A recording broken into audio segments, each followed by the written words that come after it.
Hello, everyone. This is Renee Rentmeester. I'm the creator and executive producer of the Cooking Without Looking TV show and podcast.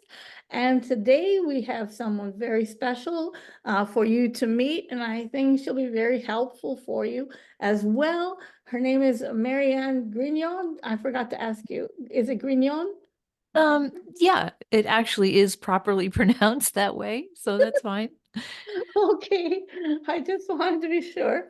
And Maryann, how are you? I am very well, Renee. I am so honored to be here. Oh gosh, well, thank you. And we're honored to have you. I know we met on a phone call for the NFB Mhm. a couple weeks ago, and I was very impressed with everything you had to say. So I thought, man, we've got to get her on the podcast and the show maybe. But tell us a little bit about yourself.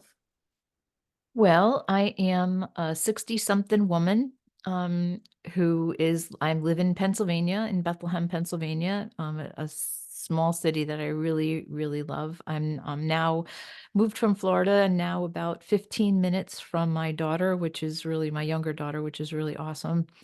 I can, pop over for coffee and that makes me real happy.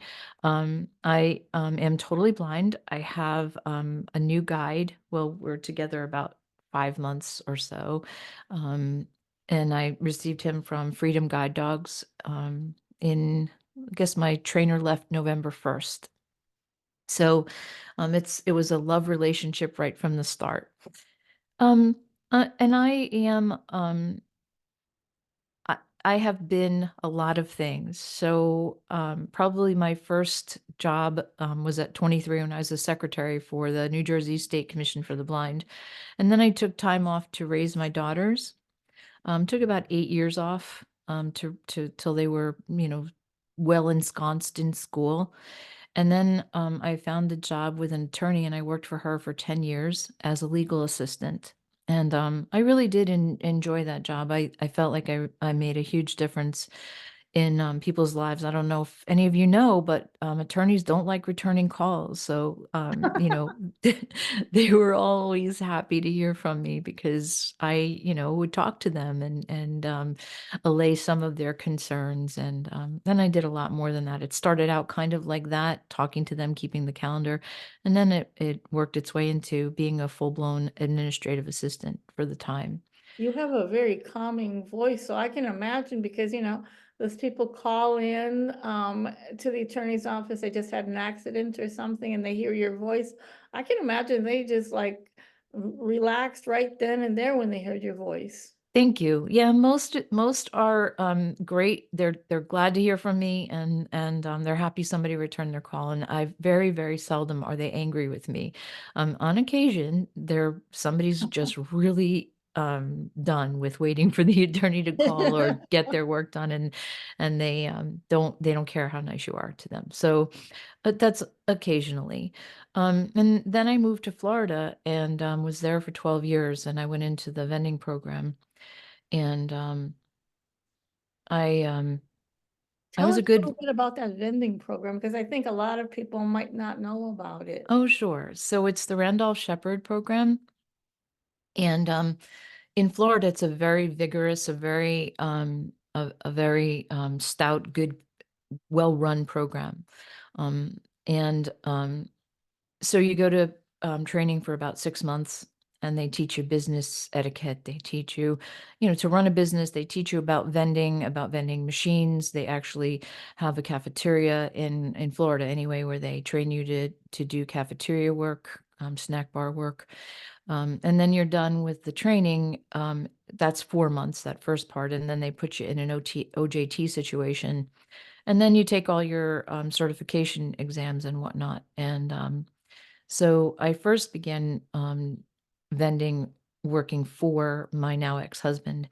Um, and I did that for 4 years. And then I received my own facility. It's a postal distribution center, and I had 11 or 12 vending machines at any given time. And there's snack machines and drink machines. And I did a lot of the, loading and whatnot myself. I sorted my vending storeroom so that it would make sense to me. And I learned a lot of little tricks along the way about the feel of different bottles and the shape of different packages and, how to keep them so that I knew which way they went up and, things like that I really learned along the way. And I was a really good vendor. I brought my vending business from a gross receipts of 46,000 to in the year I started to 90 some odd thousand by the time I left. Wow, Yeah, so I more was than a doubled. Yep, yep. I was a good vendor.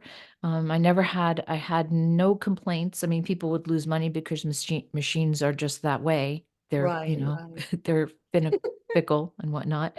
But I never had any complaints. I returned their money quickly, and I appreciated that they appreciated that I wasn't going to gouge them, and so I did vending for a while, and I had some unfortunate things happen in Florida. Ian hit us directly, Oh, and no. yeah, and I had a couple of other unfortunate, sad things happen, and I just decided it was time to come back to Pennsylvania. So here I am in Bethlehem, and Are you from Bethlehem, Pennsylvania? I am from this area. I'm not from. Actually, I am from New Jersey. I grew up in New Jersey and moved to Pennsylvania when I was 30, and was here for until I was 49, I guess 19 years, and then moved to Florida for 12 or 13 years. Um, so I've been here and there and everywhere. But I grew up a Jersey girl, and Oh, then wow. yeah, and then moved to Pennsylvania. You can do the Oh, Ricky Bobby of I can do Jersey that Girl. accent real good.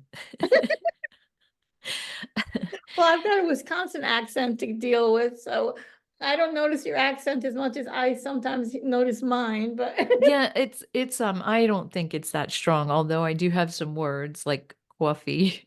There are some words that I say that are pretty Jersey-like, but I know people whose accents are much stronger, so I'm okay with that.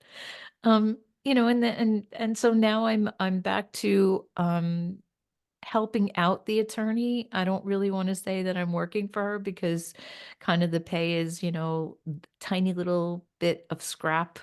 But she was in a real bad way when I came back, the same attorney I worked for back in 2000, and people were again, not happy. But I've kind of put out fires for her, and then I'm also, doing a lot of volunteer work. That's the thing that I hold on to and that makes me really happy is the volunteer work that I do for ACB, the American Council of the Blind. So I'm working, for the media, um, section sort of that organization. So, I do some audio editing, I host Zoom calls, and I'm going to learn my next task is to learn to stream events. My plan is to be as helpful to that department of ACB as I can be, and I really enjoy it. So that's where I get my enjoyment. I'm a musician. I play a 12-string guitar and I sing mostly country music. oh, Yeah. I've recently learned to pull up with my audio editing skills. I've recently learned to, pull two tracks together, whether it's a karaoke track in my voice or guitar and voice with an harmony part. So I'm having a lot of fun with that. wow, And that is fun. it is. It's been a lot of fun. And then lastly, I am working for Accessible Pharmacy Services, which is a very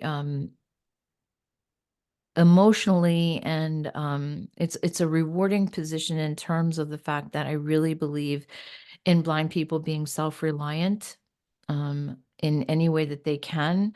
So accessible pharmacy services is just another tool to put in the toolbox of those with vision loss. So their gig is to merge um, prescription management, health management with accessibility. And I think they do it pretty well. And they're always growing and learning. I think the thing that I can say about them is that they truly care to provide to the blindness and vision loss community and beyond, an array of services that really can enhance their lives if taken advantage of. And I would specifically point to like some of their webinars that they've done. They've had the largest health fair for blind and visually impaired people that we know of, where they've had like 120 vendors and somewhere in the neighborhood of between 2 and 3,000 attendees. Wow. They're doing the next big thing that they're doing is on June 14th. They're doing a low vision summit, low vision and mental health summit. Ah, And they'll have several presenters and they'll have several exhibitors, anything that has to do with low vision and good mental health. Um, that and makes then, of a lot of sense. That's does, great. because particularly people who lose their vision later in life really struggle with good mental health. And as I'm finding, not just people who are new to vision loss, those of us who are changing lives, where my life is drastically changing and, trying to find work at both my age and with the fact that I am totally blind is really difficult. And it can really wreak havoc on your mental health. And I'm finding that out now. It's probably the first time in my life that I've ever had a difficult time finding um, really gainful employment. So, but Do that you would actually start your own business related to this or somehow, you know, is there a way of starting your own business, I guess is what you're saying. And yeah, does I'm it always thinking don't about start? it. I'm hoping to put what I really enjoy, which is the audio editing and that into play. I'm always looking for people who need audio editors to edit podcasts or things like that. So I'm always thinking. I wake up every day thinking. I'm also through Accessible Pharmacy Services. I'm a certified through the CDC. I am a certified diabetes lifestyle coach. Oh, So interesting. we're Tell us a little bit more about that. okay. So we're in our second cohort. They call them second group of people who take the sign on to take this course or this cohort for a year. And at first, we meet once a week for 16 weeks. And then after that, it's every other week. And then it's once a month toward the end of the sessions. And in general, well, first of all of the sessions are conducted via Zoom. And so they're all virtual. So really, a person could be from anywhere. We know for certain that Medicare and Medicare Advantage pay for the course or the program. Great. And then other insurance companies as well, but those have to be determined at the time of sign up of enrollment. But for sure, we know that Medicare and Medicare Advantage pay for the program. And essentially, we talk about anything and everything having to do with eating and living healthier. So being more active. The goal of the program is for each person to lose between 5 and 7% of their body weight and to be active at 150 minutes per week. So it's about 30 minutes a day, 5 days a week. So Not that's the much that. goal. No, it's kind of it's doable. They try to make it doable. So that's the goal. And then we encourage one another. It's run a lot like a support group. We have a session topic for each week or thereafter, each other week. And it's really a sharing of ideas and struggles and challenges and solutions. And that's essentially what my job is to, keep the conversation moving, to be encouraging, and to promote good health in all the ways that we can. So that's that program. What is the key, if you had to whittle it down, what is the key to maybe getting your diabetes under control so that you don't have to take the insulin? I think the key is to lower your carb intake. because, bad carbs, especially, white breads, white potatoes, white pasta, things like that, starchy vegetables, to limit them, as not to remove them, because I am a firm believer that removing any one thing from your diet is a recipe for failure. So, but limiting them and eating good, healthy proteins, fruits and vegetables, lots of fiber. I'm a proponent of fiber and protein are healthy. And again, healthy proteins. We're not going to eat bacon every day, but you know, chicken and fish and even lean steak. And I'm probably a little bit rogue about what I say to people, because I think in order for a lifestyle change to be successful, you have to be realistic about how people live. And so I Most tried definitely. to do that. And then, being more active, it's not generally going to help you lose weight per se, but it'll help your heart health. It keeps your heart healthy, it keeps your muscles healthy. So I think those are the two things. So what this program is to prevent type 2 diabetes. Currently, that's what we're working with. Mhm, mhm. However, the company Accessible Pharmacy Services is trying to develop a program that will be shorter in length, but that will be for people who already are diabetic, and use the same coaches to run those sessions. So then we'll get more into, if you already are diabetic, what are some things you can do to lower your insulin level, or, keep your body healthy in the face of all the things that could go wrong when you're already diabetic. Sure. My father was diabetic, and he became extremely strict with himself, and he ate everything that he wanted, and he just, smaller portions, and he was, Portions are very important. yeah, exactly. And he lost 100 pounds in a year, and he didn't have to take his insulin or his high blood pressure medication anymore. That's And awesome. yeah, and this was in the 60s. He didn't do any crazy, wacky diet. We Yeah. all see these diets coming around, and I always appreciate that. I don't think I could have been as determined or as disciplined as he was. but it's like we were talking a little bit earlier.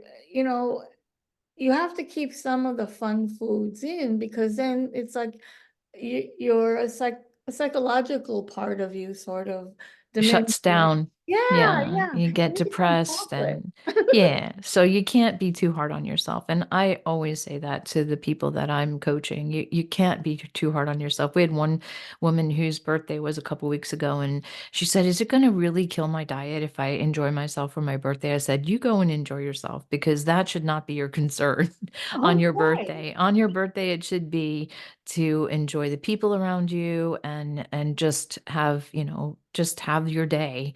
So I'm just, like I said, probably a little bit rogue from what the book says, but I think that my approach is going to keep people in the program, because I think if you go by the book per se, I think you'll have dropouts. So I try to keep it real, and keep them healthy at the same time. I try to find that balance.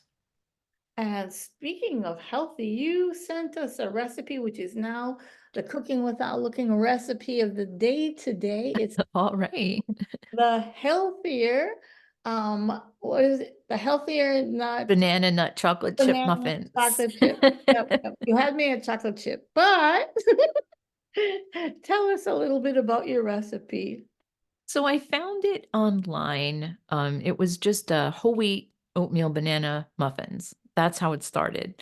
And then, of course, because I'm Italian, and we never cook with recipes, I kind of developed my own recipe because it was boring and I wanted more.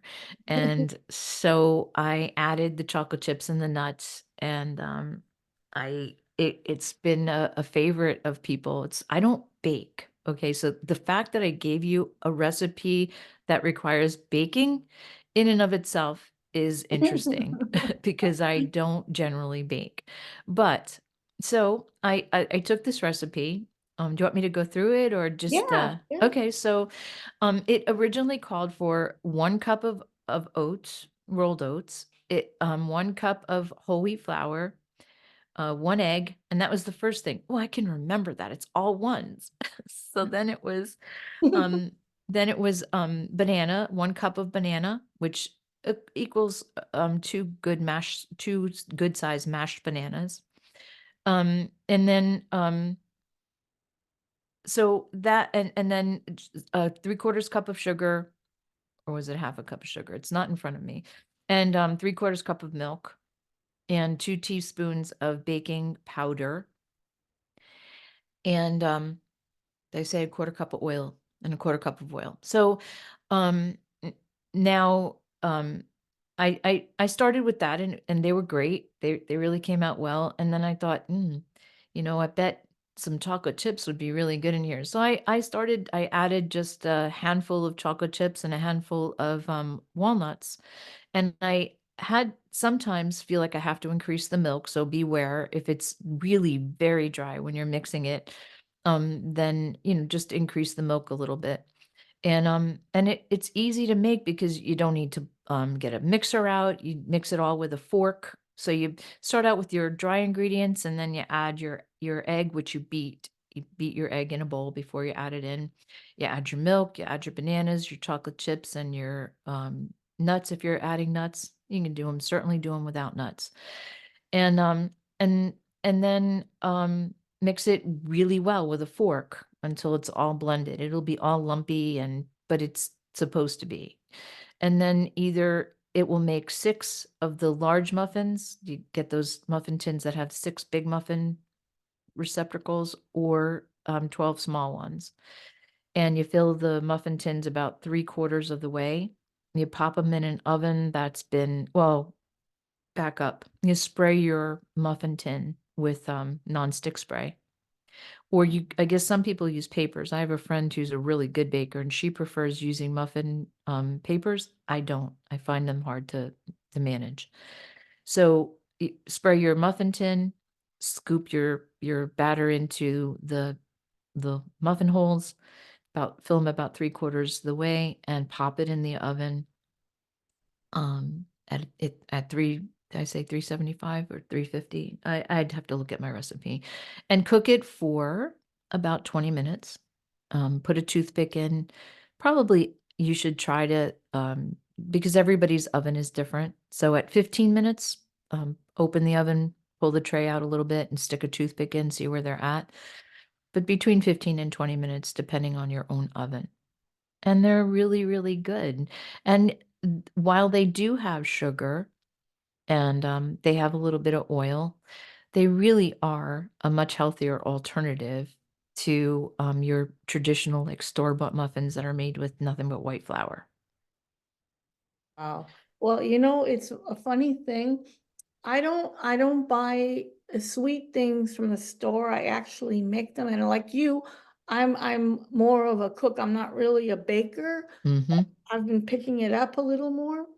And I find that when I eat the store-bought sweets, they give my stomach a little weird feeling. And I'm like, are those preservatives working on me? Probably. Mhm. Yeah, And they're like what? nowhere near as satisfying either. No, no, they seem like a little AI, you know. Yeah, the AI version of Right, not baked quite goods. real. Yeah, not quite real. I mean, yeah, there are some. We have Wegmans here in Pennsylvania, and their bakery's actually quite good, but it's not homemade. And the whole thing about getting them out of the oven and letting them cool just a little bit, and then having while it's still gooey and warm, Oh, there's nothing like that. oh, I know those. I can just taste those chocolate chips now, just pulling Yeah, all apart. gooey and yeah. I Well, made them recently for my daughter. I brought them over. I went to her house for breakfast and brought her muffins, and her husband, they just got married in November. Her husband had them, and he actually took the time to text me and tell me how much he liked them and how delicious they were. So they're usually a big hit. So enjoy. Oh, that's great. And you can always like change things up too. I'm like you. I don't really like recipes, but if you're baking, you kind of have A to do. little bit more so. Yeah, yeah, because with cooking, you can be as creative and throw everything in. Absolutely. But yeah, with Yeah. this you can put nuts, walnuts, pecans. Yep. I love to cook. That's my real thing. I make these because I can and because, sometimes I'm hosting a breakfast and so I'll make them. And the only other thing I bake is even easier than that. So it's made with Poppin' Fresh pizza dough. But I just love to cook. That's what I really enjoy doing, and I do like to be creative. And fortunately, that is one positive attribute of mine that my younger daughter picked up. She is even a better cook than I was and am. So Oh, it's isn't nice that to have great? passed it along. I know my daughter, I tell her that I've been used to cooking for everybody, like the my daughter and the kids and whatever, her friends, they would always come over. Now I'm sort of living by myself. And Yep. I told her, she just lives like a mile from me, so it's not very far. And Hmm. when she brings her food over, I go, man, your food tastes so much better than mine. Well, I think it's two things, Renee. I think it's because they cooked it for us.